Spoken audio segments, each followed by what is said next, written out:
So the last time I came to you guys in regards to a geography video, it was about what is an archipelago. And for those of you who haven't seen the video, it's still up. I'll try to leave it somewhere, some type of link or something, so that you can see the video. But anyway, today's video, what is a landlocked country? Have you ever heard of the term before? If not, stay tuned to the video.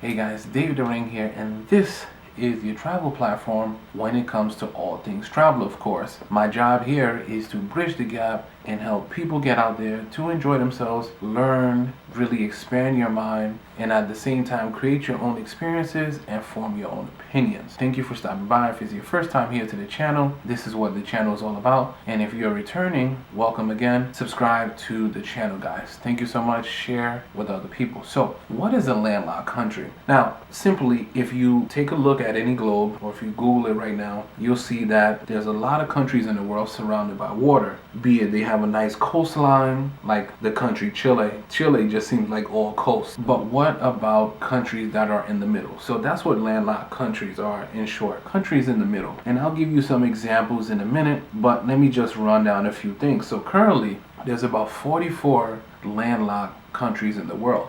Now, decades ago, there was only about 30, but politically, when some countries separated and formed their own, that number increased by about 15. And so, for many years, for centuries rather, rulers of countries knew the importance of being around water.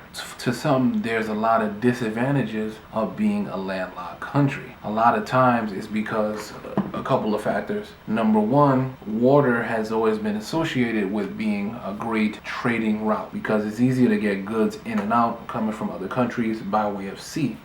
You got to think before the advent of planes and even roads, because a lot of countries still have a problem with having paved roads, so the sea was the best way to go about it. The sea, there's no money that you need to invest in it, you just need a nice vessel that can carry all the goods, and that's what made different different trading possible, right? That's what made it possible. So a lot of countries really fought for access to the sea for that purpose.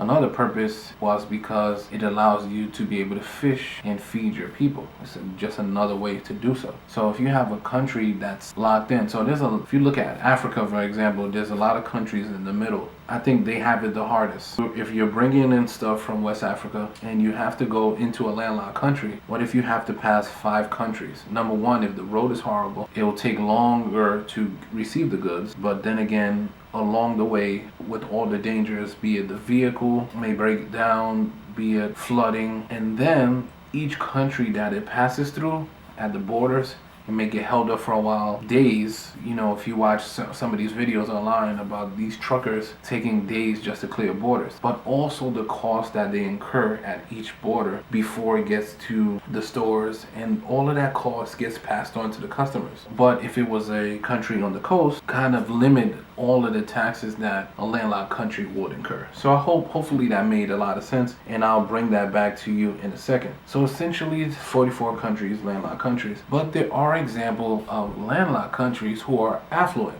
Countries like Luxembourg or Austria or Switzerland are examples of landlocked countries who are doing just well. That's pretty crazy. Here's another thing to think about. Bolivia is one country who is a landlocked country today, but in the past they had a coast. At the time there was a war, the War of the Pacific, and at that time pretty much Chile and I believe Peru fought over different territories and decided that they'll just split land, and some of that land belonging to Bolivia. So at one point, Bolivia in history had a piece of the coast. So they had direct access to the coast for trading and all the things that I just mentioned, all the advantages, but now they became a landlocked country. Let me give you guys an example of how important being around water is. The Panama Canal, for example. Now, the reason the Panama Canal was so important and continues to be important important is because where Central and South America meets, where Panama is, it's kind of blocked off. So in order for ships to not have to go around and under South America and work their way over, or up towards Canada and work their way over, they can now cut across and save a lot of time. So America helped Panama build the canal and leased it for about 100 years, 99 to 100 years. Now it belongs back to Panama. They're gonna get to benefit